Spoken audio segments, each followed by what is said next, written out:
Joined here by Mike Olt on the pregame show. The RoughRiders taking on the Tulsa Drillers for Game 2 of the series. And Mike, your first game back in regular game action, coming off the disabled list, and back here in Frisco after starting the season in AAA Round Rock. And you guys put on some fireworks yesterday, 6 home runs, and you got the last one there to put the Riders ahead 4 runs again. It must be nice to come back and hit a long ball there in your first game. Yeah, it definitely was nice. It was just nice to be back on the field. It's been a long, month and a half or however long I was out. But just to be back out there, especially in Frisco, obviously there's a lot of good memories here, and I was happy with the performance yesterday.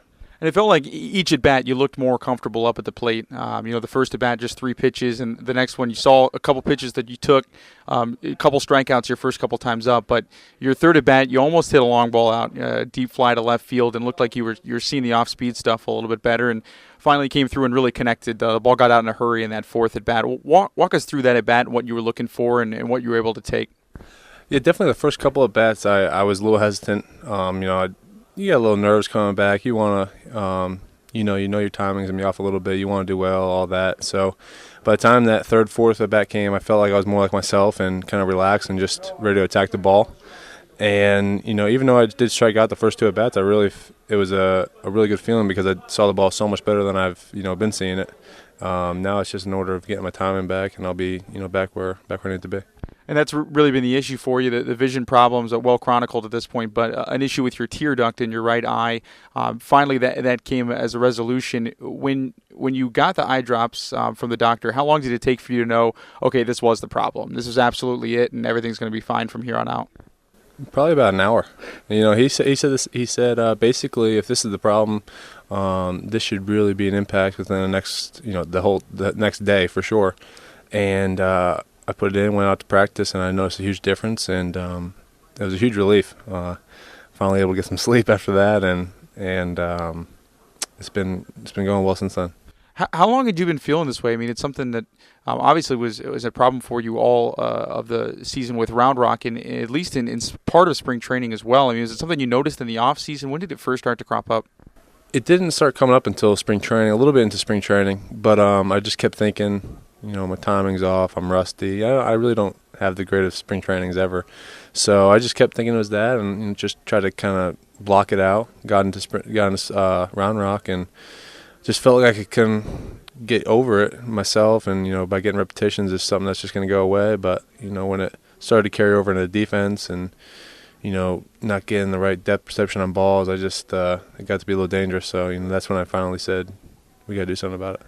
Here with Mike Olt on the pregame show. Mike, was it something that somebody said, maybe it's a problem with your vision, or did you think that it was something with your vision? I mean, how did that actually come about that you diagnosed the problem in the first place? Well, we actually signed a guy, Chirinos, the catcher from Tampa Bay, and I was talking to him on my day off, and he kind of mentioned to me something about my eyes and how I was seeing everything, and then we kind of talked to it because he had a concussion back in 2010, and he went through the same kind of problems, but his is a lot worse. He had tore his retina or something along the lines, but it kind of broadened my horizons about maybe this could be something serious in my eyes, and I wanted to then wanted to start saying something about it. And a lot of people, the first reaction was we knew something was wrong with your eyes, but we didn't want to tell you because it's kind of tough to go to a guy struggling, hey, your eyes okay, without them thinking I would get mad. But really, it was good that I was happy that people kind of knew something was going on, because I didn't want people to think it's like an excuse that I was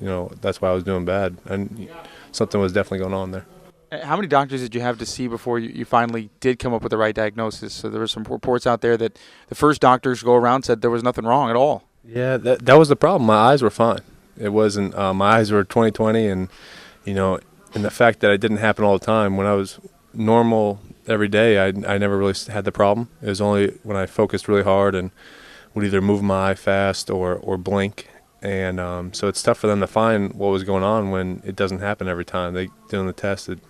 They couldn't see it. I couldn't see it. So that was a frustrating part. I saw about maybe 6 or 7 doctors, and I was lucky. Texas did everything they could to find, to get me into doctors and really try and get to the bottom of it. So that's, I owe a lot to Texas and the doctors I saw. And you said last night that you felt like yourself for the first time in a long while. What does that actually mean? What does it mean to feel like Mike Olt finally again?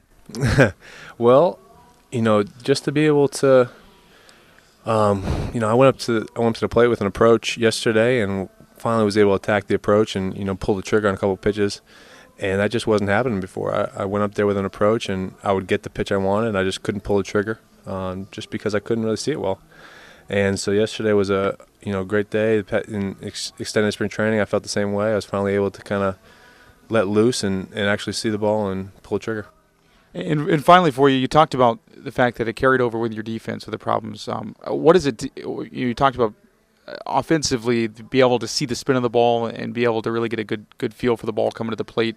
How does it change the defense for you? Is it just a matter of seeing the ball on the field? Or are there other ways that you feel better now than you did before? Well, playing the hot corner, you need to be ready for. It was mainly the hard hit balls. I kind of was freezing a little bit, just trying to pick it up a little bit. It took me a little longer to pick it up, and then it got to the point where just normal throws. If I involved my eyes moving fast to go, change my eye levels, I lost the ball a little bit, and that's something you can't be having when you're over there. So is it like turning a double play or charging a ball in on the infield? Was that a challenge, or was it just seeing the ball? Yeah, just mainly throws. If I had to move my eye level, and if I thought it'd be at a normal throw and they sailed it a little bit, my depth perception going and get it was a little off, and that kind of carried over and got worse and worse. Well, I appreciate your time. It's nice to see you back out there here at Dr. Pepper Ballpark, a place you've had such success. And best of luck here the rest of the weekend, your time in Frisco, and the rest of the year. Thank you very much. That was Mike Olt on the pregame show. We'll be back with more on the Frisco RoughRiders Baseball Network.